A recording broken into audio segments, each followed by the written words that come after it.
Hi everybody, welcome back to Bible in a Year. My name is Natalie and today we are on day 348. I am so happy that you're here today and I hope your day is going great. We are going to be reading out of 2Chronicles chapter 19. We're going to be starting the book of Zechariah by reading Zechariah chapter 1, and then we're going to close out our day with John chapter 13, but only verses 1 through 20 today. So let's get started with 2Chronicles chapter 19. Here we go. Jehoshaphat, the king of Judah, returned to his house in peace to Jerusalem. Jehu, the son of Hanani, the seer, went out to meet him and said to King Jehoshaphat, "Should you help the wicked and love those who hate Yahweh? Because of this, wrath is on you from before Yahweh. Nevertheless, there are good things found in you, in that you have put away the Asherah, out of the land, and have set your heart to seek God." Jehoshaphat lived at Jerusalem, and he went out again among the people from Beersheba to the hill country of Ephraim, and brought them back to Yahweh, the God of their fathers. He set judges in the land throughout all the fortified cities of Judah, city by city, and said to the judges, "Consider what you do, for you don't judge for man, but for Yahweh, and he is with you in the judgment. Now therefore, let the fear of Yahweh be on you. Take heed and do it, for there is no iniquity with Yahweh our God, nor respect of persons, nor taking of bribes." Moreover, in Jerusalem, Jehoshaphat appointed certain Levites, priests, and heads of the fathers' households of Israel to give judgment for Yahweh and for controversies. They returned to Jerusalem. He commanded them, saying, "You shall do this in the fear of Yahweh faithfully and with a perfect heart. Whenever any controversy comes to you from your brothers who dwell in their cities, between blood and blood, between law and commandment, statutes and ordinances, you must warn them, that they not be guilty toward Yahweh, and so wrath come on you and on your brothers. Do this, and you will not be guilty.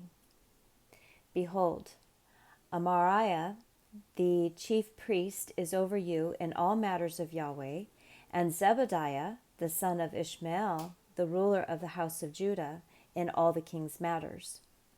Also the Levites shall be officers before you.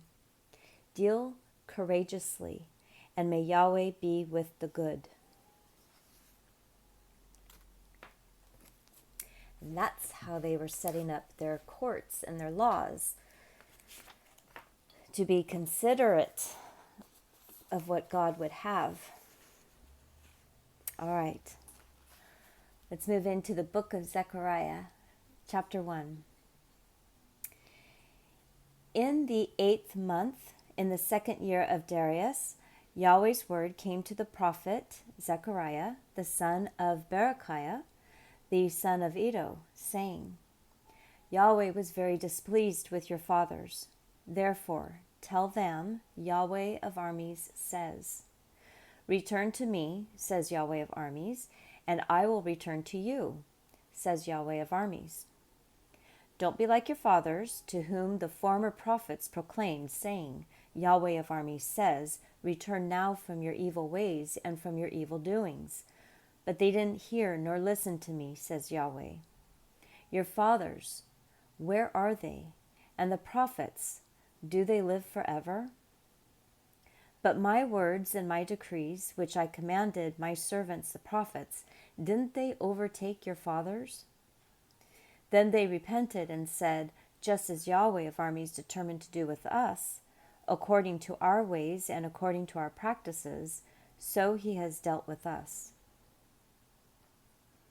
On the 24th day of the 11th month, which is the month of Shabbat, in the 2nd year of Darius, Yahweh's word came to the prophet Zechariah, the son of Berechiah, the son of Iddo, saying, I had a vision in the night, and behold, a man riding on a red horse, and he stood among the myrtle trees that were in a ravine, and behind him there were red, brown, and white horses.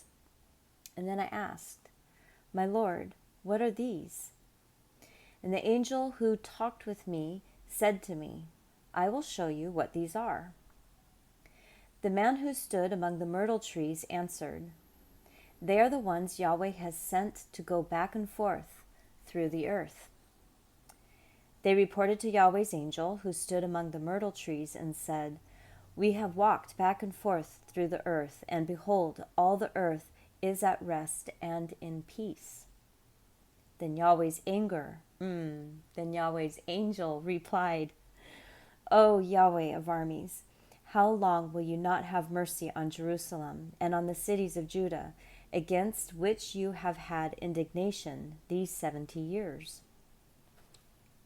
Yahweh answered the angel who talked with me with kind and comforting words.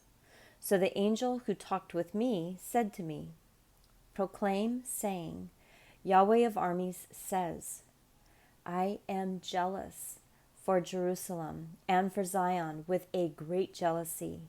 I am very angry with the nations that are at ease, for I was but a little displeased, but they added to the calamity. Therefore Yahweh says, I have returned to Jerusalem with mercy. My house shall be built in it, says Yahweh of armies, and a line shall be stretched out over Jerusalem. Proclaim further, saying, Yahweh of armies says, My cities will again overthrow with prosperity, and Yahweh will again comfort Zion, and will again choose Jerusalem. I lifted up my eyes and saw, and behold, 4 horns. I asked the angel who talked with me, What are these? And he answered me, These are the horns which have scattered Judah, Israel, and Jerusalem. Yahweh showed me 4 craftsmen, and then I asked, What are these coming to do? And he said, These are the horns which scattered Judah, so that no man lifted up his head, but these have come to terrify them, to cast down the horns of the nations that lifted up their horn against the land of Judah, to scatter it.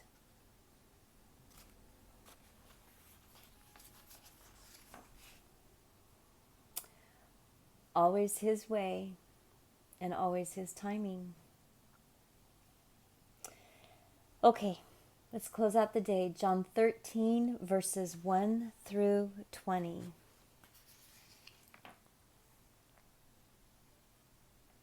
Now before the Passover, Jesus, knowing that his time had come, that he would depart from this world to the Father, having loved his own who were in the world, he loved them to the end. During supper, the devil, having already put into the heart of Judas Iscariot, Simon's son, to betray him, Jesus, knowing that the Father had given all things into his hands, and that he came from God and was going to God, arose from supper and laid aside his outer garments. He took a towel and wrapped a towel around his waist. And then he poured water into the basin and began to wash the disciples' feet and to wipe them with a towel that was wrapped around him. Then he came to Simon Peter. He said to him, Lord, do you wash my feet? And Jesus answered him, You don't know what I am doing now, but you will understand later.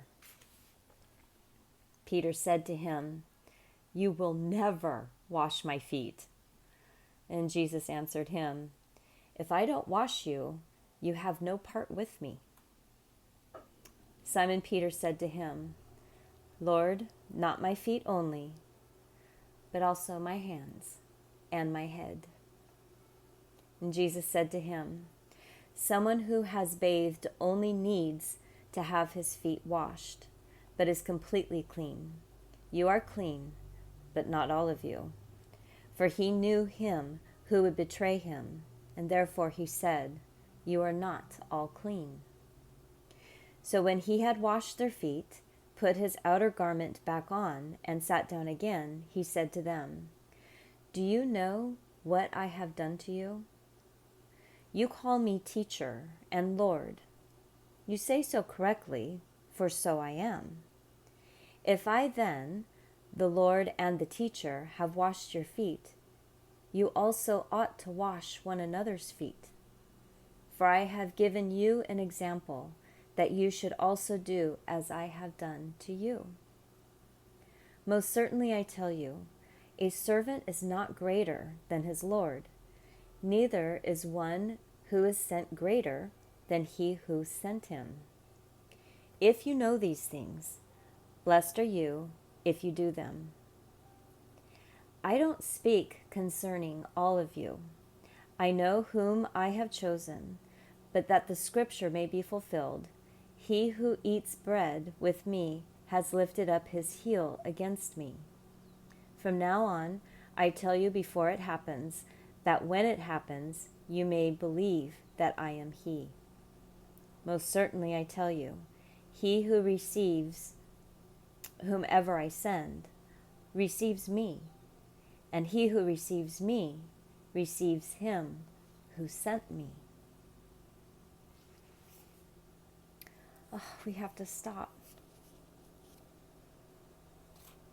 this format. So what would Jesus do? We used to hear that all the time. What would Jesus do? And that's what he would have us do. To serve one another, to love one another, because in doing so, we serve him who sent Jesus. It's a little bit of a pretzel, but it unwinds if you just sit down and really hear the words and think about it. So thank you everybody for stopping by today. Please come on back for tomorrow, which will be day 349. Have the most wonderful day today, and I will see you tomorrow. Bye.